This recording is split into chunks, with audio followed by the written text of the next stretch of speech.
Welcome back to the Final Whistle. I'm Drew Zeigler and I'm joined by James Gougosis. On episode 2, we will be discussing the best games of Week 3 in the NFL and previewing Week 4. There are a few big-time upsets and one historical blowout. We will also be talking about the best games of Week 4 in college football, including the huge matchup between Ohio State and Notre Dame. So first, the NFL. It was just a total beatdown. The Dolphins beat the Broncos 70-20. I mean, the stats are just off the charts for the Dolphins. 700-plus total yards of offense, most ever in a game by a team. And both running backs, just huge games. Devon Achane, 200 rushing yards, 2 touchdowns. Raheem Mostert, 4 touchdowns. And obviously huge fantasy games for both of those players. Yeah, I mean, this statement win for the Dolphins. We all knew about their passing offense, but, I mean, the run offense was, I feel like it was more impressive than the passing. This Dolphins team is really, really talented, and I'm surprised by Achane. I expected Mostert to be like that guy, running back one, but I feel like after seeing this game, they really see Achane as, maybe a 1A to Mostert as the 1B. So it's going to be interesting how they split carries, especially when Jeff Wilson comes back. Yeah, the Broncos just another disappointing season despite getting Sean Payton as head coach. I spent several draft picks to get him, and he hasn't been helping much, it seems like. And Achane, a third-round rookie, they might have something in him there. And another game, a very close one between two teams who have not won a game yet.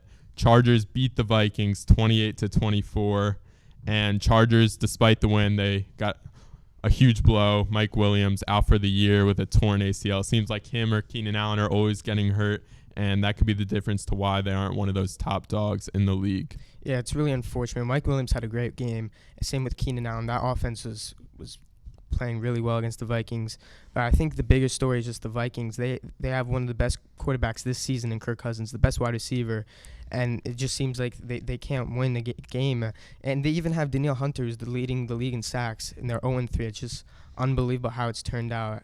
This is a bit time where the Vikings really need to look at themselves and wonder if they're actually the team they thought they were. And for the Chargers, Herbert, 400 yards. I mean, that really showed he's back. He hasn't been struggling, but the team's been struggling. But now that they brought in the win, I think they're definitely going to be much more comfortable. Yeah, Kirk Cousins this year on pace for over 6,000 passing yards. But at the end of the game, that clock management, I'm not really sure what they were doing. They only got one play off, and it wasn't even a good one. If you're only going to run one play, it should be a set play there. Herbert, as you said, 400 yards, 3 touchdowns. Led me to my first fantasy win of the year finally. But Keenan Allen, 18 catches, 215 yards, and he threw a touchdown. Just huge game for him. And an upset. Texans upset the Jaguars 37-17 in Jacksonville, and the game really wasn't ever close, and C.J. Stroud put on the display yet again. Yeah, this is back-to-back weeks. C.J. Stroud has put up incredible performances, and when I said it back in when we were talking about the draft last year, I thought C.J. Stroud was the best quarterback in the draft, and it's looking out to be that way. And the Jaguars, that defense giving up 37 points, and you expect more from them. They're a playoff team. They're a really talented team, and to put up only 17 points against the Texans defense is very underwhelming. And it didn't seem like there was any chemistry between Trevor Lawrence and his receivers in that game, but there was chemistry between two rookies, C.J. Stroud, Tank Dell. Tank Dell, 5 catches, 145 yards, and a touchdown to lock that game down. And another huge upset in Arizona. The Cardinals upset the Cowboys 28-16. I mean, that Cardinals defense, knowing how well the Cowboys have been playing offensively, it was very surprising. They just shut them down. I feel like in the first half, they couldn't do anything on offense. The Cardinals had CeeDee Lamb locked up. They didn't let up really much to Tony Pollard, and that's a very, very, very impressive win for me. I think Josh Dobbs, he didn't play spectacularly, but he didn't play well enough to win the game. So that's a huge win for the Cardinals. For the Cowboys, I wouldn't be I mean, it's obviously disappointing, but I wouldn't be that nervous.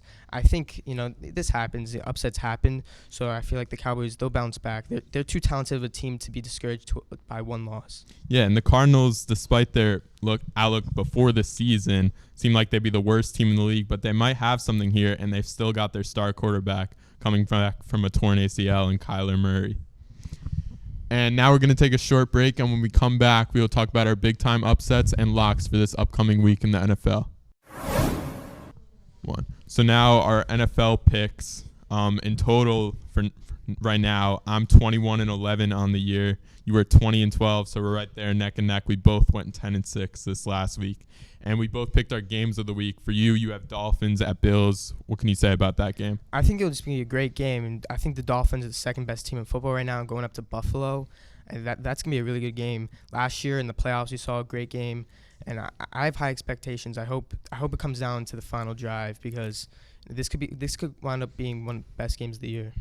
And my game of the week could be a little bit biased, but I think this is a key game. Seahawks at Giants, Monday Night Football. And this could be the deciding factor of which one of those teams could possibly make the playoffs if they're both in contention at the end of the year. And lock of the week, you've got the Bengals -2.5 versus Titans. Yeah, I think the Bengals are going to bounce back from their rough start. They had a win against the Rams. I think Joe Burrow, he played fine. I mean, he was on a sore calf. I think after a week, I think he'll be better. And I think finally last week they had Jamar Chase actually getting reception. So I think they'll just beat up on this Titans defense. It's not that very good. And I think 2.5, I think they'll easily cover.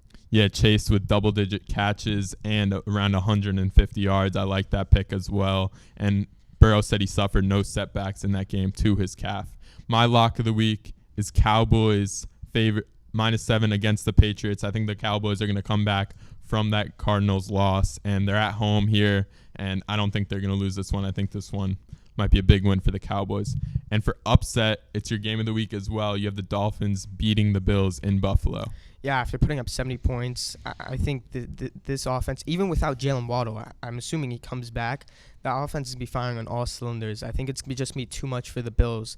It will definitely be a high-scoring game, but if you're scoring 70 points and come back, you got to assume they're scoring at least 30. And I think if the defense can come up clutch in some key plays, I think they'll find a way to win this game. Yeah, I think the Dolphins will be too sky high from that win this past week, winning by 50 points. And I think the Bills are going to take care of them in Buffalo. And my upset of the week is the Ravens beating the Browns. They've been talking trash about each other. Roquan Smith in the presser talking a lot. We'll see if he can back that up despite the Ravens with suffering a lot of injuries, but they might get some guys back in this game. So now we're going to take another break, and we'll be talking about the matchups in week 4 of college football. All right, now in college football, there were some huge games, ranked matchups, several of them, but the biggest one, number 6 Ohio State goes to Notre Dame, number 9 team in the country, and beats them 17-14 on a walk-off rushing touchdown. Yeah, I mean, just unbelievable choke by Notre Dame. They had like a 3rd and 18 and Ohio State converted. And then the last 2 plays of the drive of the game, they had 10 guys on the field. And that's just poor execution and poor coaching. I saw a tweet saying that they had 10 guys on the field and like a couple weeks earlier saying, oh, this better not happen against a good opponent. And then it just happened in the 2 most important plays of the game. And that's just inexcusable. But for Ohio State, yeah, this is a great win. I know they didn't play well by any means, only putting up 17 points, which for Ohio State standards isn't very that good. But when you go into South Bend and you pull up the win, you can't really complain. Yeah, Ryan Day led his team to victory despite not scoring a lot, but big-time defensive game. Marvin Harrison Jr. did get hurt in that game. He came back, and it looks like he'll be all right. And just Colorado's dreams are over. Number 10 Oregon just destroys number 19 Colorado 42-6. Yeah, I expected Oregon to win this game, but, I mean, Colorado only scored their points in garbage time. They couldn't do anything on offense. I think Oregon might have they had a crazy amount of sacks, and without Travis Hunter, they wouldn't have won the game with Travis Hunter, but you can really see how much of an impact Travis Hunter makes on that Colorado team. But Bo Nix, he's a damn good quarterback. Heisman candidate now, definitely a Heisman candidate. And this Oregon team's scary. I think they can. If they win the Pac-12, I think they probably would make the college football playoff. I don't see them losing more than 1 game this season. Yeah, Bo Nix seems like he's been in college forever. But another great game by him, 276 yards, 3 touchdowns on 28 for 33 passing. And Colorado, as you said, just could not do anything on offense, and they couldn't stop them on defense. And Oregon's coach hyped up his team pregame, and I think that really could have done something for that Oregon team and made them come out with a huge victory. And number 7 Penn State destroys number 24 Iowa. Again, another blowout, 31-0. Yeah, I think this game really propels Penn State as a serious college football playoff contender. I think they held Iowa to 70 yards of total offense and 2 first downs until like the last drive. That's unbelievable defense, and it's very poor offense execution. Brian Ferentz, I don't know if he's gonna be able to have 25 points per game. He's probably going to get fired. I think this Iowa offense, he needs to get out. I feel bad for Iowa fans. They have such an elite defense every single year, and then their offense is just awful. But at Penn State is a very big win for them. I think this really propels them as that team, and down the road when they play Ohio State and Michigan, I think this will be the first time in a long time that they could really be competitive, win the game, and make the playoff for the first time. Yeah, as you said, Iowa couldn't do anything on offense, held to under 100 yards in the whole game, and that is just unheard of, especially in today's football. And the last game we're going to go over, number 4, Florida State beats Clemson 31-24 in overtime, and they were away in that game. Yeah, this back-to-back weeks, Florida State had some scares. Clemson should have won that game on that field goal, and I really feel bad for Clemson. They could be close to being 4-0, and instead they're just 2-2. You got to point question marks. Maybe Dabo Swinney, because he doesn't want to take any transfer. That's probably an issue. But Florida State, a win is a win, especially in Death Valley. So you can't complain, but you got to really be nervous if you're a Florida State fan. Back-to-back weeks of just really close games. You want to see dominant wins because that will build you confidence. We haven't seen that yet from Florida State. Yeah, Clemson in that game, they got a new kicker for that game. They're talking about his story the whole time throughout the game, and he missed a 30-yard field goal to take the lead with 2 minutes left in that game. And Florida State's stud receiver, Keon Coleman, made an insane catch for the touchdown in the first overtime, leading to Florida State's victory in that one. And this will conclude our second episode of the season, and we hope to see you next week. In next week's episode, there will be more exciting football games to discuss.